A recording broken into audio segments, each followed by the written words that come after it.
बिस्मिल्लाहिर्रहमानिर्रहीम। अस्सलाम वालेकुम व्यूअर्स, मैं हूं इनाम शेख, टीवी एंकर, कॉलमिस्ट और ये आप मेरा यूट्यूब चैनल देख रहे हैं इनाम शेख के नाम से।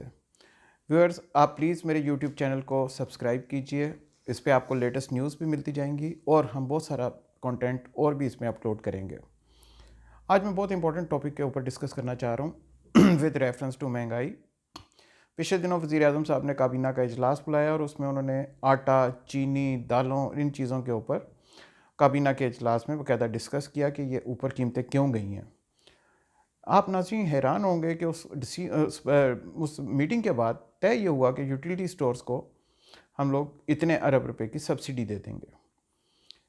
सबसे पहले सोचने की बात यह है कि 4,000 या 6,000 यूटिलिटी स्टोर्स 24 करोड़ आवाम को फीड कर सकते हैं। अगर नहीं कर सकते तो फिर तो ये डिसीजन ही बिल्कुल गलत है। हाँ, सब्सिडी अगर देनी थी तो किसी प्रोडक्ट्स पे किसी तरीके से दी जाती है और वो अक्रॉस द बोर्ड पूरे पाकिस्तान की हर आवाम के लिए हर जगह पे अवेलेबल होनी चाहिए।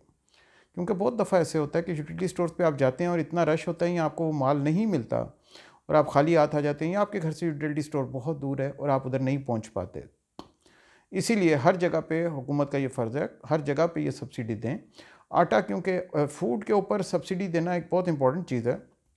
यूरोप में भी आप देखते हैं, यूरोप के अंदर फूड सब्सिडी दी जाती है। हमारे यहाँ तो आटा खुद हम लोग उगाते हैं, चीनी हमारे यहाँ वाफिर मिकदार में उगती है, सब्जियाँ, फल, ये सारी चीज़ें। यूरोप में तो ये चीज़ें उस तरह उगती नहीं है जिस तरह हमारे यहाँ। लेकिन वो लोग, आप अगर नोट करें पिछले 20 साल या 25 साल का ट्रैक, तो अगर एक चीज़ की कीमत उधर $1 थी तो आज भी वो $1 है। फूड सब्सिडी इसीलिए दी जाती है ताकि प्राइसेस फूड की कंट्रोल की जा सकें और आवाम तक वो चीज़ें मुनासिब कीमतों पे पहुंच पाएँ। हमारे यहाँ जिस टाइम शॉर्टेज आती है, टमाटर 300 रुपये का हो जाता है, वापस गिरता है 40-50 रुपये का, फिर 80 रुपये का। इस किस्म की फ्लक्चुएशन दुनिया में कहीं भी देखने में नहीं आती। ओपन मार्केट के अंदर ये मतलब नहीं है कि आप मनमानियाँ करना शुरू कर दें, ज़ख़ीरा अंदोज़ी करना शुरू कर दें, ज़ख़ीरा अंदोज़ी को कार्टेल का नाम दे लें। क्या इससे लाइबिलिटी ख़त्म हो जाती है गवर्नमेंट की? इन तमाम चीज़ों को देखते हुए गवर्नमेंट को चाहिए था कि ऐसे तरीके से सब्सिडाइज प्रोडक्ट देती या सब्सिडी देते फूड पे, क्या अक्रॉस द बोर्ड जिस जगह पे भी जाते आटा एक ही प्राइस में मिलता।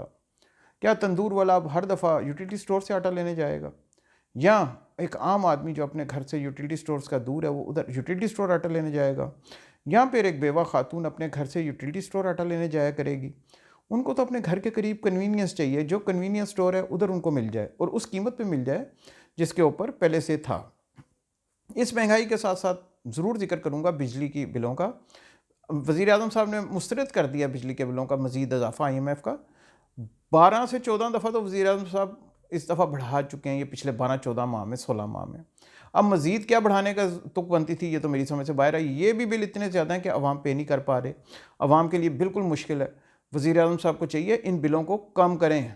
ये बिल बहुत ज़्यादा हैं, अवाम की इस्तात से बहुत ज़्यादा हैं। गैस के बिल आपने कई 100 गुना बढ़ा दिए हैं। खुदारा इनको कम कीजिए। नया कनेक्शन लगवाने जाएँ, जो रिश्वत चलती है वो आपको भी पता है, वो मुझे भी पता है। वज़ीर-ए-आज़म साहब इसका कंट्रोल कीजिए।